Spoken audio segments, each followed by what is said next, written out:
اور میری میڈیا سے اب میں پھر میڈیا سے پوچھتا ہوں کہ اب تو انہوں نے مکمل طور پہ عمران خان کا نام ہی اب نہیں لے سکتے اب ٹی وی چینلز پہ. نئی چیز ہے. اگر عمران خان کا ٹی وی چینلز پہ نام نہیں لے سکتے تو اب میں سوچ رہا ہوں کہ ٹی وی چینلز پہ گفتگو کیا ہوگی شام کو. میں اور بھی سوچ رہا ہوں کہ اس کا مطلب مریم نواز کی تو اب تقریریں دکھائی نہیں سکیں گے کیونکہ اس کی تقریر ہی ختم ہو جائے گی اگر اس میں عمران خان کا نام نہ ہوا. یعنی اس طرح سے کیا ملک میں کیا لوگ اتنے بیوقوف ہیں کہ اگر آپ یہ نہیں کریں گے تو اس سے وہ بھول جائیں گے لوگ P T I Imran Khan کو. میں پھر سے آپ سے کہتا ہوں کہ یہ جو لوگوں سے کیا جا رہا ہے ہمارے لوگوں سے جو میرے سے کیا جا رہا ہے میں اپنا اس لیے نہیں زیادہ بات کرتا کہ ٹھیک ہے میں تو تیار ہوں ہر چیز کے لیے. پہلے تو رانا ثناء اللہ کہتا ہے کہ عمران خان کی جان کو شدید خطرہ ہے ٹی وی پہ جا کے کہتا ہے.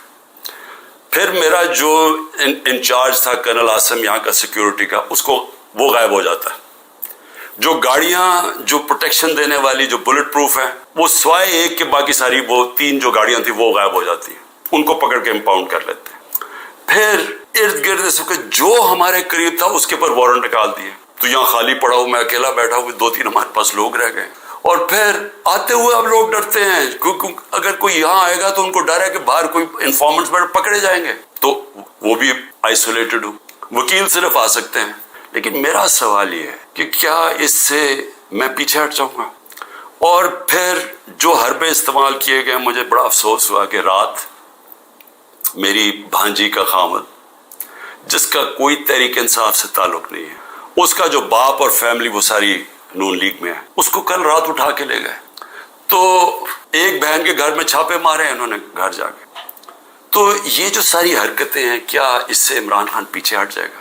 اور پھر میں نے ایک کمیٹی بنائی جس میں پرویز خٹک اور اسد کیسر تھے. ان کو دعوت ملی جی کہ ہاں اسٹیبلشمنٹ سے کیا ہے ہمارے سے بات چیت کریں.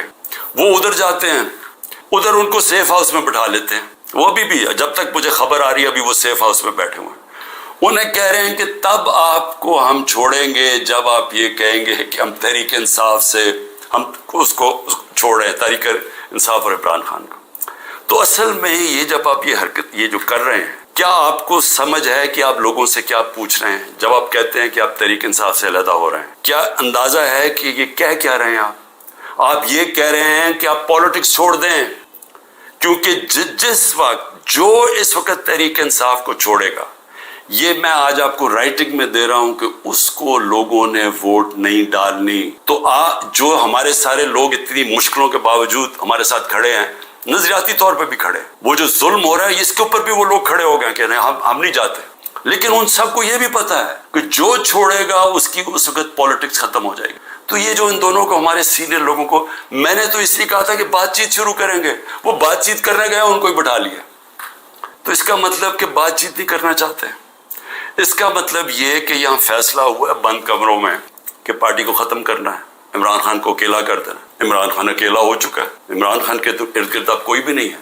نہ میں کسی کو ٹیلی فون کر سکتا ہوں نہ میں کسی سے بات کر سکتا ہوں کہ سب چھپے ہوئے ہیں. یا جو میری سینئر لیڈرشپ ہے ان سے مشاورت نہیں کرتے وہ سارے جیل میں ہیں یا انہوں نے کہا کہ ہم جی پیچھے ہٹ رہے ہیں ہم پالیٹکس سے پیچھے ہٹے. تو کیا میں سوال یہ پوچھتا ہوں کہ چلے عمران خان کو تو آپ نے آئسولیٹ کر دیا کیا یہ پاکستان میں اس کی بہتری ہو رہی ہے یہ ہمارا ملک کے لیے بہتر ہے.